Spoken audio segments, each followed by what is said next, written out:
जादुई नारियल के पेड़। सोहनपुर गांव में ठाकुर वीरेंद्र प्रताप रहता था। वो बहुत पैसे वाला था और वो बहुत दयालु किस्म का आदमी था। वो गरीबों की बहुत मदद करता था। उसके पास 3 जादुई नारियल के पेड़ थे जो कि उसने अपने गांव के बाहर लगा रखे थे।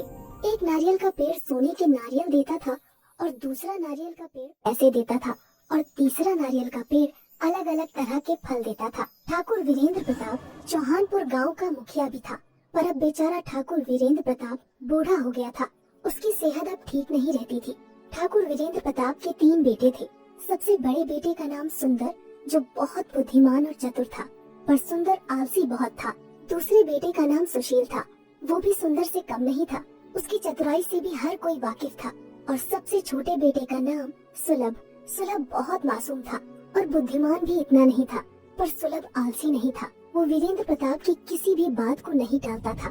ठाकुर वीरेंद्र प्रताप इसी चिंता में था कि आखिर वो उसका वारिस किसको बनाकर जाए। वो चाहता था कि वारिस वही बने जो इसके लायक हो, उसकी धन संपत्ति और 3 जादुई नारियल पेड़ों का सदुपयोग करे।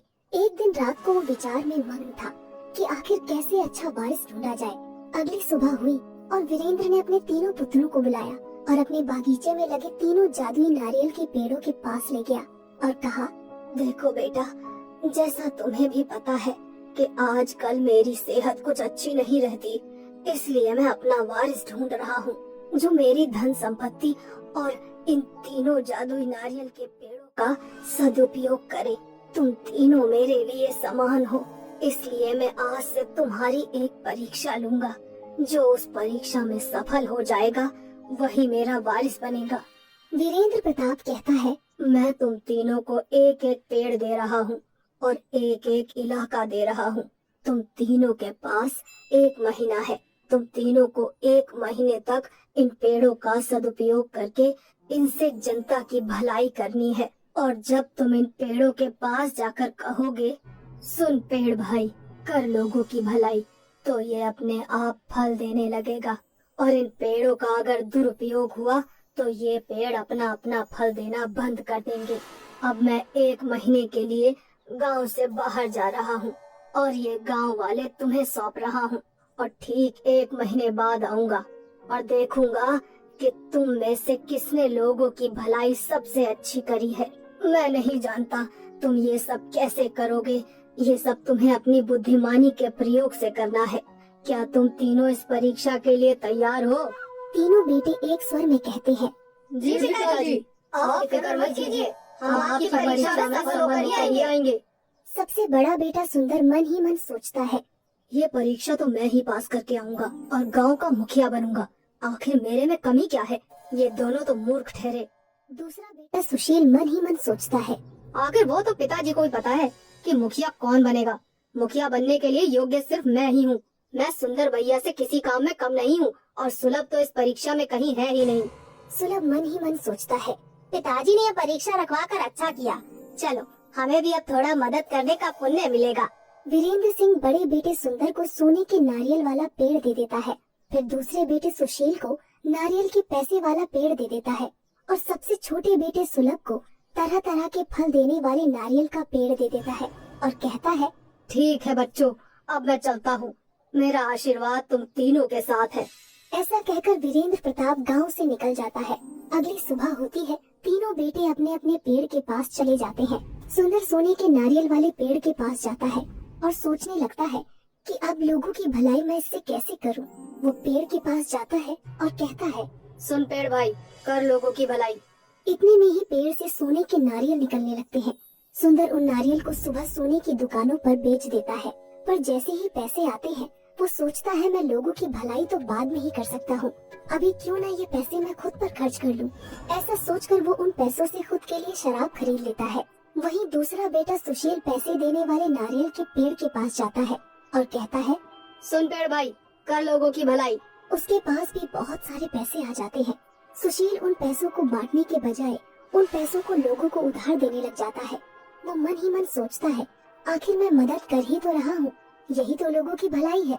अब मैं पिताजी की तरह मूर्ख नहीं जो इन पैसों को ऐसे ही लुटा दूं। वहीं तीसरा बेटा सुलभ तरह तरह के फल देने वाले पेड़ के पास जाता है। वो सोचता है, इस गांव में ऐसे बहुत से लोग हैं जो एक दिन का भोजन भी नहीं जुटा पाते हैं। उनको इसकी सबसे ज्यादा जरूरत है। फिर सुलभ पेड़ के पास जाता है और कहता है, सुन पेड़ भाई, कर लोगों की भलाई। इतना कहते ही पेड़ से तरह तरह के फल निकलने लगते हैं। सुलभ उन फलों को गरीबों में बांट देता है। सुलभ अब रोज ऐसा ही करने लगा। वो पेड़ के पास जाता, मंत्र पढ़ता और उसमें से जो फल निकलते वो उन फलों को गरीबों में बांट देता। उसे लोग बहुत धुआं देकर जाते। वही सुंदर तो बहुत शराबी हो गया और उस पेड़ से जो भी सोने के नारियल निकलते उनको बेचकर शराब पी लेता था। उसकी सेहत भी अब बहुत खराब हो गई थी। दूसरा बेटा सुशील, वो तो मानो गरीबों की मदद करने के बजाय उन पर जुल्म ढाने लगा था। सुशील पैसे तो दे देता, पर अगर किसी ने उसके पैसे वापस देने में देरी कर दी तो उनको मारता पीटता, उन पर जुल्म करता था। ऐसे ही धीरे धीरे एक महीना बीत गया। ठीक एक महीने बाद ठाकुर वीरेंद्र प्रताप गांव लौटता है। वो बहुत उत्सुक रहता है क्योंकि उसे आज पता चलने वाला था कि उसका वारिस कौन है। वो सोच रहा होता है कि मेरे तीनों बेटे ने कमाल कर दिया होगा, गांव में तो रंगत होगी। वीरेंद्र सबसे पहले सुंदर के इलाके में जाता है। वो वहाँ बाहर लोगों से पता करता है तो उसे मालूम पड़ता है कि सुंदर कभी इस इलाके में आया ही नहीं। वो तो सिर्फ शराब पीकर एक जगह पड़ा रहता है। अपने बड़े बेटे के बारे में ऐसी बातें सुनकर वीरेंद्र को बहुत धक्का लगता है। उसने कभी सोचा भी नहीं था कि उसका सबसे बड़ा बेटा सुंदर इतना बुरा नाम कमाएगा।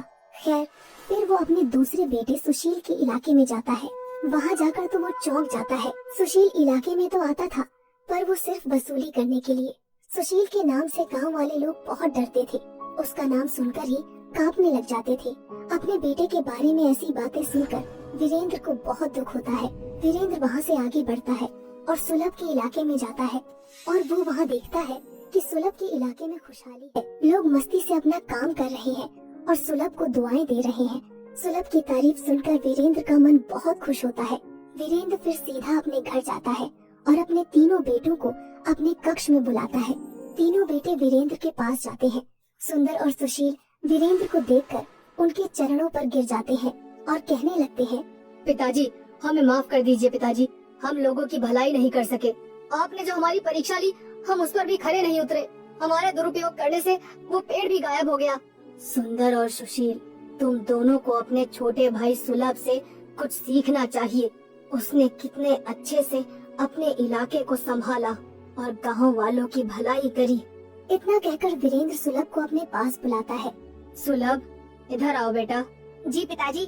सुलभ, मुझे बिल्कुल भी उम्मीद नहीं थी कि तुम इस परीक्षा में पास हो जाओगे, पर तुमने साबित कर दिया कि तुम ही मेरे असली वारिस हो।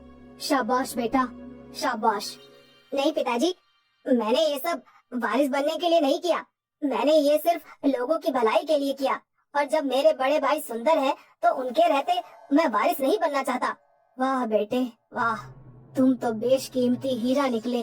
तुम्हारी सोच को तो तुम्हारे पिता नमन करते हैं। तुम इस परीक्षा में पास हुए हो, इसलिए असली वारिस तुम ही हो बेटा। ऐसा कहकर वीरेंद्र सुलभ को गले लगा लेता है और अगले ही दिन सभी गांव वालों के सामने सुलभ को अपना वारिस और नया मुखिया घोषित कर देता है।